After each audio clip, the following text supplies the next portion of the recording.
这是一个90度传动机构，它可以将绿色箭头标记的旋转输入传递到红色箭头的旋转输出上。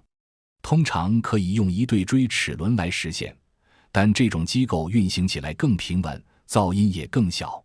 它的传动比为1，输出和输入同步旋转。这是它的连接方式，孔里面可以放置轴承。